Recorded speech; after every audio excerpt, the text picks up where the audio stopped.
Hello everyone, welcome back to another video. Today in the garage I have the 3rd gen 4RUNNER that we're working on right now. The T100 we're going to put on the side for a little bit, and we're going to go ahead and work on the 4RUNNER. So you guys know I picked up this 4RUNNER recently. It was in a front end collision. The driver's side hit a highway barrier on the road, on the highway, and I kind of tweaked it a little bit. I inspected, there's no frame damage. Took a little hit right here on the bottom of the front bumper, but overall nothing crazy. Runs in dry. I was able to, or runs in somewhat dry. So I was able to drive it onto a trailer back and forth, but not actually drive it on the road at full speed. So after doing some inspection, I found out that the lower control arm, the bolts were loose and they got pushed in. So I went ahead and adjusted that a little bit. And then I also found out that the spindle is bent. So I already went ahead and swapped it out. I swapped out the spindle already.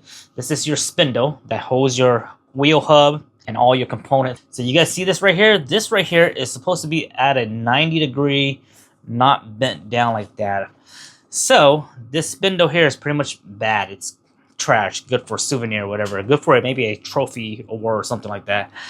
Thankfully, I have some spare spindles because I kill these 3rd gen 4RUNNER all the time. So last time when I did it, I was like, man, let me save these just in case. So I was able to swap it out. Just put the new news bearing on it. And it's a little bit better now, but it's still a little bit crooked. Can be adjusted with the tie rod. Let me show you. There's another quick look of the spindle. Like I said, that's where the ball joint goes. This is the back of it, lower ball joints. You do have to have it pressed to press it in and out, the bearing, etc., etc. So here's what we have right now. And let me show you guys. So the steering wheel is completely straight. And this driver's side wheel was way more toe in, like almost like this is straight. This is like that right now. It was way more like this earlier, but it's much better now. You can see right there and the back. So it still needs to go out at least, I would say, like an inch to maybe an inch and a half, and I think that's doable with the tie rod. I don't see anything else that was damaged. I took my flashlight, I went through everything, I looked through everything. The only thing damaged is right here where the bumper is held on, but nothing right there, nothing on the front, nothing bent down there. And like I said, the camber adjusted bolts right there was good, but the one on the back got tucked in. And then our ball joint is more perpendicular now. When it was bent, it was going this way instead of going straight. These are the SPC upper control arm. Everything was done by the past owner as far as the modification. The biggest damage that I've seen is these inner fender. So this inner fender kind of came apart from the firewall. But again, everything is still lined up and intact. This fender, zero damage. It's not bent or anything like that. The hood still closes fine. Engine runs good. The oil was a bit low and dirty. I added a quart of oil, but later on, if I get this running and up and driving after 20, 50 miles, I'm gonna change the oil. Added some coolant. It was a little bit long coolant, but nothing crazy. Air filter was super dirty. Took out the air filter, put in a new one that I had on the shelf. And then that's it for now. I don't want to do too much for the engine because I know the engine runs good. I did went ahead and check the compression on the passenger side. They're good. And then I got a tire. I didn't check the compression yet on the driver's side, but I'll go ahead and do that later. The last couple days, when I wake up, I go start this vehicle. I've been letting it run for at least 2-3 hours. Just because it has like almost a full tank of gas, and I want to burn that gas up because I'm in the process of thinking about parting this out. But now that I'm fixing this spindle, I might save this 4RUNNER because I think this 4RUNNER is really clean, guys. I'm just spoiled, and I had these vehicle at my disposable, and that's the reason why I'm thinking about parting it, because I just want the motor. But I'm reconsidering my thoughts right now, because if I get this fixed and get it aligned right, it should drive fine. The frame is like, this frame is super clean, guys. It's cleaner than Black Yoda. Best frame ever, guys. It's a super clean frame, not a single rust, not a single surface rust. And there's just no reason to part this vehicle out. So right now I'm 99.9% most likely not gonna part out. I'm actually having seller's remorse for selling that rear bumper, because I sold that rear bumper the next day that I bought this rig, and I'm like, I'm kind of regretting it because I sold it for $700. The guy came by, paid me $700, but that was a that bumper. They don't make that bumper no more. And if you're to buy an aftermarket bumper, they go for at least $1,000. But it is what it is. If I keep this rig for off-roading, I'll just find a 3rd gen 4Runner tow hitch and at least have a tow hitch. And don't care about the bumper too much. But I know I am kind of having a little bit of seller's remorse for selling that rear bumper. I have not done anything inside the vehicle yet. I haven't cleaned it yet. I haven't vacuumed it yet. Just because, like I said, we haven't got there. And then since all the snow is now melted, I also noticed that this windshield is in crazy good shape. There's not a single crack, not a single dent or anything like that. Just some residue sticker, some sticker residue. These seats are ripped, but again, the past owner has some nice seat cover and slap that on there. The key fob isn't working, so I think the battery's out, but I'll have to open this up and see what kind of batteries it runs. 430 electric locker, also has the center diff lock, which is kind of nice. This roof rack is pretty nice as well. And again, this vehicle is in amazing shape. Literally, it's in amazing shape. It just needs an alignment. It needs a new front bumper. It doesn't even really need a new front bumper. Let me show you what this bumper is. This bumper is actually fixable because it's made of plastic. You guys see this right here? This is a plastic bumper, or maybe it's metal, but this can be popped out, and this doesn't really matter because they did the so-called Viper cut on it. So you just need your turn signals and whatever fog. Don't really need that. But overall, this is a great off-road rig that you can just off-road the heck of it. Don't care about what it looks, because it has some good stuff. Engine is good, frame is good, interior is great, body's decent. It has all the stuff that you need for off-roading. Lockers, suspensions. Couldn't use some better tires. These are just some 285/75 KO2. They are starting to weather crack. So if I do end up keeping this rig, I'm gonna go and buy me some new tires.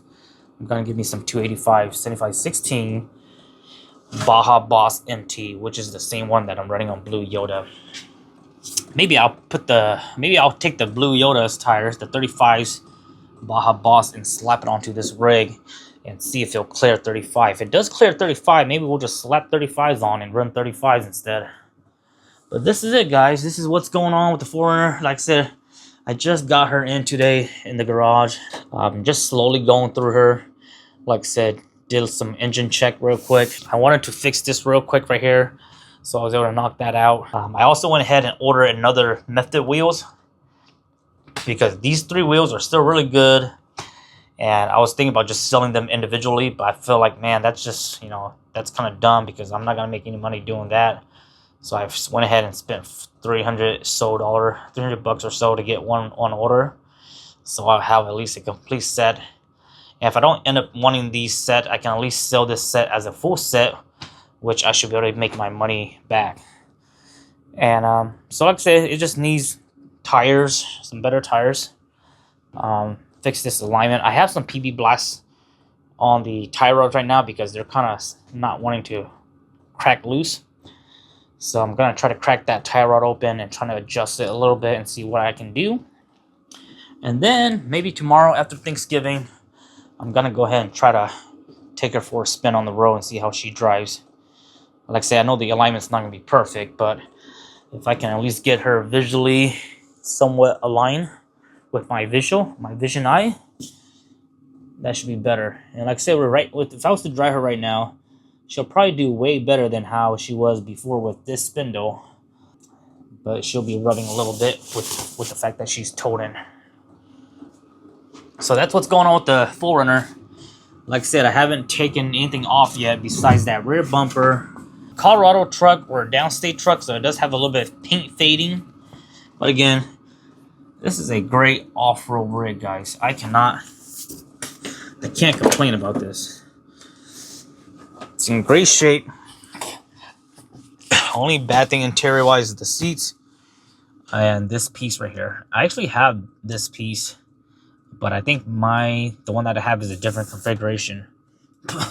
Because they do have some different configuration. Like this heater system right here is electronic versus all the other third gens where I have, they just have the old school knobs. But other than that, guys, this thing is solid. Electric seats too.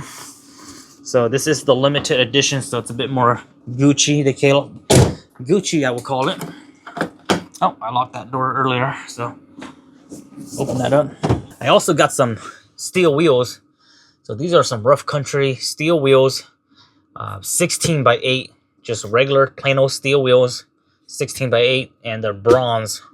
If I do decide to get some 33-inch tires, I'll see if I want to run those or run these. I might run these because these Method, they had that technology that they made, which is called a B grip. I'm not sure how good they are or what they are, but I know the guy that sold it to me, he said they're pretty damn good when he went down low PSI. So these are the B grip Method internal something, the way they built this rim. So this might be a better off-road setup. They are running 1-inch spacers on this rig here, so you guys can see right here, when I took it out, they have the spider track or whatever. They have the 1-inch spacers, and it's clearing this steel wheel right now. But I believe the reason why they're running these is because on the Method wheels, I think that's a 0 offset, so I think it doesn't clear that. So that's the reason why they put it there. If I was to run the 16 by 8 steel wheels, I think I don't need to run these spacers, so I'll probably take them off. Because this front right here, the calipers and the brake rotors and the pads, they're from a first-gen Tundra. They call it the Tundra upgrade, the brake Tundra upgrade. So that has been done by the past owner already. So it has some sweet stuff, guys. Like I said, these shocks here, ADS or something, and some rad flows. And again, I crawl under here. Everything is just super nice. Like I said, this frame is clean. Everything's nice. I noticed that these shocks here, the rad flows and these ADS, they have a little bit of wetness. So I think that's the shock just leaking a little bit. I don't know how old these are, but I think they're a couple years. The owner, he sent me some receipts of when he bought these, but I think they're about almost 4+ years old.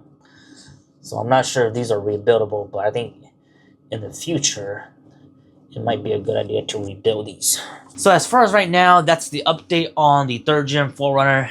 Like I said, I'm gonna hold off on parting it out. Most likely I won't go in that direction anymore because, like I said, this is a pretty cool rig, pretty solid rig. And at the same time, I have too many rigs. I don't need another off-road rig. So if I do end up fixing this, I might just go and sell it. Or I might talk to my dad and see if my dad wants this rig. And then I'll sell his other rig and use that to have more fun.